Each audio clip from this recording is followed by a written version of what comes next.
Hi friends, welcome to Aadu's kitchen. ಎಲ್ರಿಗೂ ಯುಗಾದಿ ಹಬ್ಬದ ಆರ್ಥಿಕ ಶುಭಾಶಯಗಳು ಫ್ರೆಂಡ್ಸ್. ಯುಗಾದಿ ಹಬ್ಬದ ಹೊಸತಡ್ಕಿಗೆ ಒಂದು ಸೂಪರಾಗಿರೋ ಮಟನ್ ಸಾಂಬಾರನ್ನ ಮಾಡ್ತಾಯಿದ್ದೀನಿ. ಈ ವಿಧಾನದಲ್ಲಿ ನೀವು ಮಟನ್ ಸಾಂಬಾರನ್ನ ಮಾಡಿ ಫ್ರೆಂಡ್ಸ್, ಹೊಸತಡ್ಕಿಗೆ ತುಂಬಾ ರುಚಿಯಾಗಿರುತ್ತೆ. ಈಗ ಹೇಗೆ ಮಾಡೋದು ಅಂತ ನೋಡೋಣ. ಅದಕ್ಕಿಂತ ಮುಂಚೆ ನಮ್ಮ ಚಾನಲ್ಗೆ ಸಬ್ಸ್ಕ್ರೈಬ್ ಮಾಡಿರೋರು ಎಲ್ರಿಗೂ ಥ್ಯಾಂಕ್ಸ್.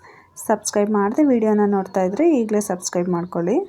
ಈಗ ಮಟನ್ ಸಾಂಬಾರನ್ನ ಹೇಗೆ ಮಾಡೋದು ಅಂತ ನೋಡೋಣ. ನಾನಿಲ್ಲಿ 1 kg ಮಟನ್ನ ತೊಗೊಂಡಿದ್ದೀನಿ. ಮಸಾಲೆಗೆ ಇಲ್ಲಿ ನಾನು ಒಂದು ಮೀಡಿಯಮ್ ಸೈಜು 3 ಈರುಳ್ಳಿನ ಕಟ್ ಮಾಡಿ ಇಟ್ಕೊಂಡಿದ್ದೀನಿ, 2 ಗೆಡ್ಡೆ ಬೆಳ್ಳುಳ್ಳಿ, ಶುಂಠಿ, ಚಕ್ಕೆ, ಲವಂಗ, ಕೊತ್ತಂಬರಿ ಸೊಪ್ಪು, ಹುರಿಗಡಲೆ, ಕಸ್ತೂರಿ ಮೇಥಿ ಮತ್ತು 2 ಟೊಮೊಟೊ, ಸ್ವಲ್ಪ ಅರಿಶಿನ ಪುಡಿ. ನಾನಿಲ್ಲಿ ಸಾಂಬಾರು ಪುಡಿನೇ ಯೂಸ್ ಮಾಡಿಲ್ಲ, ಅದ್ರ ಬದಲಿಗೆ ಧನಿಯಾ ಮತ್ತು ಮೆಣಸಿನ್ಕಾಯಿನ ಯೂಸ್ ಮಾಡಿದ್ದೀನಿ. ಬ್ಯಾಡಗಿ ಮೆಣಸಿನ್ಕಾಯಿ ಮತ್ತು ಗುಂಟೂರು ಮೆಣಸಿನ್ಕಾಯಿನ ತೊಗೊಂಡಿದ್ದೀನಿ. ಮತ್ತು ಒಂದು 3 ಸ್ಪೂನಷ್ಟು ಧನಿಯಾನ ತೊಗೊಂಡಿದ್ದೀನಿ. 1 ಹೋಳು ಫುಲ್ಲು ತೆಂಗಿನಕಾಯಿನ ತೊಗೊಂಡಿದ್ದೀನಿ. ಈಗ ಒಂದು ಚಿಕ್ಕದು ಮಿಕ್ಸರ್ ಜಾರ್ನ ತೊಗೊಂಡಿದ್ದೀನಿ. ನಾನು ಕಟ್ ಮಾಡಿ ಇಟ್ಕೊಂಡಿರೋ ಅಂಥ ಮೀಡಿಯಮ್ ಸೈಜು 3 ಈರುಳ್ಳಿನ ಹಾಕ್ಕೊತಾ ಇದ್ದೀನಿ. ಮತ್ತು ಬೆಳ್ಳುಳ್ಳಿ 2 ಗೆಡ್ಡೆ ಬೆಳ್ಳುಳ್ಳಿನ ತೊಗೊಂಡಿದ್ದೀನಿ. ಮತ್ತು ಶುಂಠಿನ ಒಂದು 2 ಇಂಚಷ್ಟು ತೊಗೊಂಡಿದ್ದೀನಿ. ಮತ್ತು ಸ್ವಲ್ಪ ಅರಿಶಿನ ಪುಡಿ ಮತ್ತು ಸ್ವಲ್ಪ ಕೊತ್ತಂಬರಿ ಸೊಪ್ಪು. ಇಷ್ಟನ್ನು ನೀರು ಹಾಕದೇ ಇರೋ ಥರ ರುಬ್ಕೋಬೇಕು. ನುಣ್ಣಗೆ ರುಬ್ಕೊಳ್ಳಿ, ತರಿಯಾಗಿ ರುಬ್ಕೊಬೇಡಿ.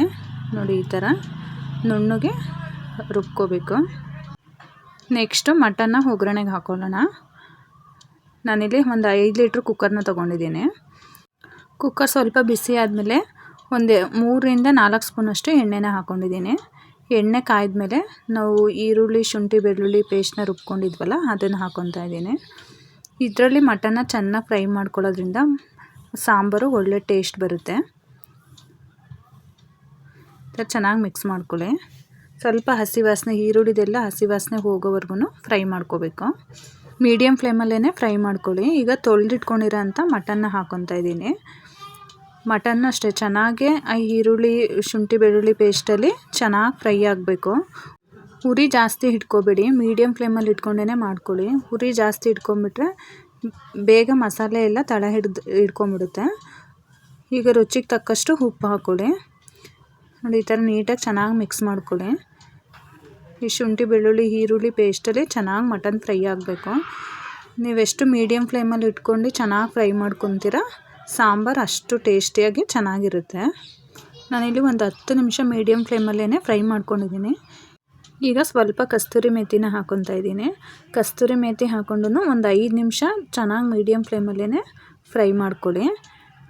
ಇದು ಫ್ರೈ ಆಗೋ ಅಷ್ಟೊತ್ತಿಗೆ ನಾವು ಮಸಾಲೆಗೆ ರೆಡಿ ಮಾಡ್ಕೊಳ್ಳೋಣ. ನಾನೊಂದು ಚಿಕ್ಕದು ಬಾಣಲಿನ ತೊಗೊಂಡಿದ್ದೀನಿ. ಬಾಣಲಿ ಬಿಸಿ ಆದಮೇಲೆ ನಾನಿಲ್ಲಿ ಒಂದು 3 ಸ್ಪೂನಷ್ಟು ಧನಿಯಾನ ಹಾಕ್ಕೊತಾ ಇದ್ದೀನಿ. ನೀವು ಎಣ್ಣೆ ಎಲ್ಲ ಏನೂ ಹಾಕ್ಕೊಂಡು ಹುರ್ಕೋಬಾರ್ದು, ಡ್ರೈಯೇ ಹುರ್ಕೊಳ್ಳಿ. ನಾವು ಸಾಂಬಾರು ಪುಡಿ ಹಾಕಿ ಮಾಡೋ ಸಾಂಬಾರನ್ನ ಟೇಸ್ಟೂ ಬೇರೆ ಥರ ಇರುತ್ತೆ. ಈ ಥರ ಧನಿಯಾ ಮೆಣಸಿನ್ಕಾಯಿ ಹುರ್ಕೊಂಡು ಮಾಡೋದ್ರ ಟೇಸ್ಟೂ ಡಿಫ್ರೆಂಟಾಗಿರುತ್ತೆ, ತುಂಬ ಟೇಸ್ಟಿಯಾಗಿರುತ್ತೆ. ನೋಡಿ, ಇಷ್ಟು ಫ್ರೈ ಆದರೆ ಸಾಕು, ತುಂಬ ಸೀಸ್ಬಾರ್ದು. ಇದನ್ನು ನಾನು ಡೈರೆಕ್ಟಾಗಿ ಮಿಕ್ಸಿ ಜಾರಿಗೇ ಹಾಕ್ಕೊತಾ ಇದ್ದೀನಿ. ಈಗ ಮೆಣಸಿನ್ಕಾಯಿನೂ ಅದೇ ಥರ ಎಣ್ಣೆ ಹಾಕೋಬಿಟ್ಟು ಡ್ರೈಯೇ ಹುರ್ಕೊಳ್ಳಿ. ಒಂದು 4 ಗುಂಟೂರು ಮೆಣಸಿನ್ಕಾಯಿನ ತೊಗೊಂಡಿದ್ದೀನಿ. ಒಂದು 6 ರಿಂದ 7 ಬ್ಯಾಡಗಿ ಮೆಣಸಿನ್ಕಾಯಿನ ತೊಗೊಂಡಿದ್ದೀನಿ. ನಮ್ಮನೆ ಸ್ವಲ್ಪ ಖಾರ ಕಮ್ಮಿ ತಿನ್ನೋದ್ರಿಂದ ನಾನು ಬ್ಯಾಡಗಿ ಮೆಣಸಿನ್ಕಾಯಿನ ಜಾಸ್ತಿ ಹಾಕ್ಕೊಂಡಿದ್ದೀನಿ. ನೀವು ಸ್ವಲ್ಪ ಖಾರ ತಿಂತೀರಾ ಅನ್ನಂಗಿದ್ರೆ ಗುಂಟೂರು ಮೆಣಸಿನ್ಕಾಯಿನ ಜಾಸ್ತಿ ಹಾಕ್ಕೋಬೋದು. ನಿಮಗೆ ಖಾರಕ್ಕೆ ಎಷ್ಟು ಬೇಕೋ ಅಷ್ಟು ನೋಡಿ ಹಾಕ್ಕೊಳ್ಳಿ. ನಾನಿಲ್ಲಿ ಒಂದು 4 ರಿಂದ 5 ಜನಕ್ಕೆ ಆಗೋವಷ್ಟು ಸಾಂಬಾರನ್ನ ಮಾಡ್ತಾಯಿದ್ದೀನಿ. ನೋಡಿ, ಇದನ್ನು ಅಷ್ಟೇ ಡ್ರೈಯಾಗೇ ಚೆನ್ನಾಗಿ ಫ್ರೈ ಮಾಡ್ಕೊಳ್ಳಿ ಮೆಣಸಿನ್ಕಾಯಿನ. ಮತ್ತು ಇವಾಗ ತುರಿದಿಟ್ಕೊಂಡಿರೋ ಅಂಥ ತೆಂಗಿನಕಾಯಿ ತುರಿನ ಹಾಕ್ಕೊತಾ ಇದ್ದೀನಿ. ನಾನಿಲ್ಲಿ 1 ಹೋಳು ತೆಂಗಿನಕಾಯಿ ತುರಿ ಫುಲ್ ಹಾಕಿದ್ದೀನಿ. ಚಿಕ್ಕದು 2 ಟೊಮೊಟೊನ ಹಾಕ್ತಾಯಿದ್ದೀನಿ. ಸ್ವಲ್ಪ ಶುಂಠಿ, ಅಲ್ಲಿ ಶುಂಠಿ ಬೆಳ್ಳುಳ್ಳಿ ಪೇಸ್ಟಿಗೂ ಹಾಕ್ಕೊಂಡಿದ್ದೆ, ಇಲ್ಲಿ ಸ್ವಲ್ಪ ಹಾಕ್ಕೊತಾ ಇದ್ದೀನಿ. ಚಕ್ಕೆನ ಹಾಕ್ಕೊತಾ ಇದ್ದೀನಿ. ಮತ್ತು ಲವಂಗ ಒಂದು 4, ಮತ್ತು 1 ಸ್ಪೂನಷ್ಟು ಕಡಲೆನ ಹಾಕ್ಕೊತಾ ಇದ್ದೀನಿ. ಮತ್ತು ಕೊತ್ತಂಬರಿ ಸೊಪ್ಪು.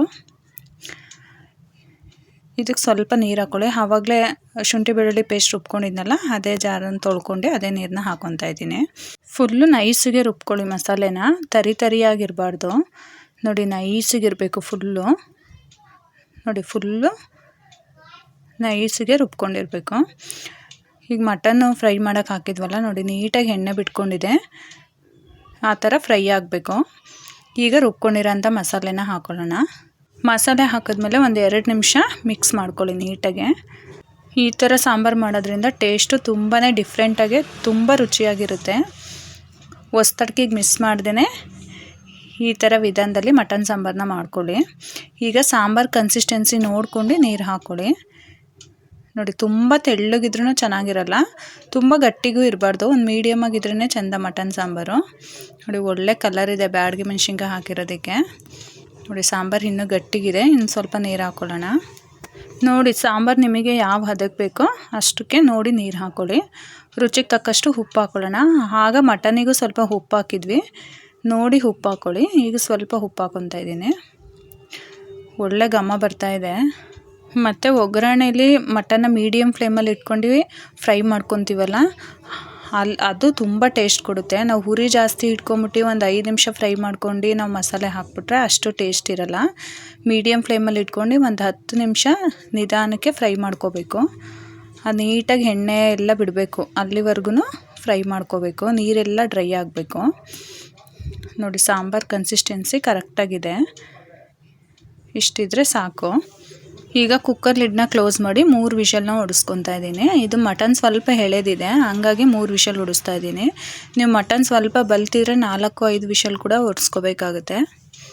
3 ವಿಷಲ್ ಆಗಿದೆ, ವಿಷಲ್ ಕೂಡ ಬಿಟ್ಟಿದೆ. ನೋಡಿ, ವಿಷಲ್ ಫುಲ್ಲು ಪ್ಲೇಸರ್ ಹೋದ್ಮೇಲೆ ತೆಗೀರಿ. ನೋಡಿ, ಎಷ್ಟು ಚೆನ್ನಾಗಾಗಿದೆ ಸಾಂಬಾರು. ರುಚಿನೂ ಕೂಡ ಅಷ್ಟೇ ಚೆನ್ನಾಗಿರುತ್ತೆ. ಮಟನ್ನು ಚೆನ್ನಾಗಿ ಬೆಂದಿದೆ. ನೋಡಿ, ಸಾಂಬಾರು ಕನ್ಸಿಸ್ಟೆನ್ಸಿನೂ ಕರೆಕ್ಟಾಗಿದೆ.